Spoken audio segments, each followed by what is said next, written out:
চট্টগ্রামের বায়েজিদের পাহাড় কেটে বানাচ্ছে অবৈধ বসতি উচ্ছেদে অভিযান চালাচ্ছে জেলা প্রশাসন। এই মুহূর্তে সেখানে আছেন রিপোর্টার শফিকুল আলম, সরাসরি যাচ্ছি তার কাছে।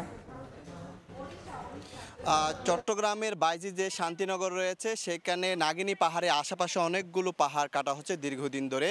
সেই অভিযোগের ভিত্তিতে আজকে জেলা প্রশাসনের নির্বাহী ম্যাজিস্ট্রেট অর্থাৎ কাঠঠোলির যেই সহকারী ভূমি কমিশনার আরাফাত সিদ্দিকীর নেতৃত্বে কিন্তু এই পাহাড় যে কাটা হচ্ছে সেখানে অভিযান চালানো হচ্ছে। এগুলো হচ্ছে ব্যক্তি মালিকানাধীন বিভিন্ন পাহাড়, প্রায় 1 একরের জায়গার উপর যে পাহাড়গুলো রয়েছে সেগুলো কিন্তু কাটা হচ্ছে। সেই অভিযোগের ভিত্তিতে কিন্তু এখানে অভিযান পরিচালনা করছেন জেলা প্রশাসনের নির্বাহী ম্যাজিস্ট্রেট এবং সহকারী ভূমি কমিশনার। আপনাকে জানিয়ে রাখি, চট্টগ্রামে কিন্তু বৃষ্টি হলে সবচেয়ে বড় যে সমস্যা সেগুলো হচ্ছে পাহাড় ধস। আর এই পাহাড় ধসের অন্যতম যে কারণ সেটি হচ্ছে পাহাড়গুলো কেটে ফেলা, পাহাড়গুলো সাবার করে ফেলা। এবং এই যে এখানে পাহাড় কেটে কেটে অনেকগুলো আবাসিক ছোট ছোট আবাসিক গড়ে উঠেছে এবং বিভিন্ন টিন শেড বস্তি গড়ে উঠেছে, যেগুলো কিন্তু বর্ষা আসলে ভয়ঙ্কর হয়ে ওঠে। কারণ এখানে পাহাড় ধস হলে কিন্তু এই উঁচু উঁচু পাহাড়গুলো এখানে ভেঙে যায়। তো কিছুক্ষণ আগে কিন্তু সেই অভিযান শুরু করেছে। এ পর্যন্ত প্রায় এখানে 5-6টি অবৈধ বসতি তারা কিন্তু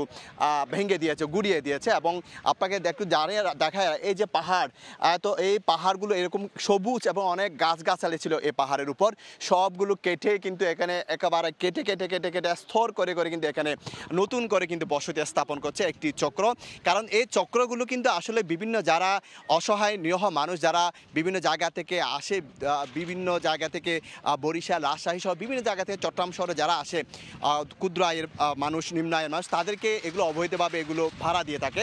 যে ভাড়া দেওয়ার পরে কিন্তু তারা এখানে বসবাস করে, কিন্তু তাদেরকে আসলে সরানো যায় না। একটি চক্র কিন্তু এখানে ভেতরে কাজ করে, একটি চক্রের ভেতরে কাজ করার কারণে কিন্তু এখান থেকে তাদেরকে সরানো যায় না। 2-1 দিন ধরে কিন্তু এই নাগিনী পাহাড় নিয়ে অনেক অভিযোগ ছিল, সেই অভিযোগের ভিত্তিতে কিন্তু আজকে অভিযান শুরু হয়েছে। পাহাড় যারা কাটছে তাদেরকে বেশ কয়েকজনকে ধরেছে এবং প্রায় 5 থেকে 6টি অবৈধ স্থাপনা এখান থেকে গুড়িয়ে দিয়েছেন কাঠঠোলি সার্কেলের সহকারী কমিশনার আরাফাত সিদ্দিকী। তো এই ছিল আমার কাছে সর্বশেষ তথ্য।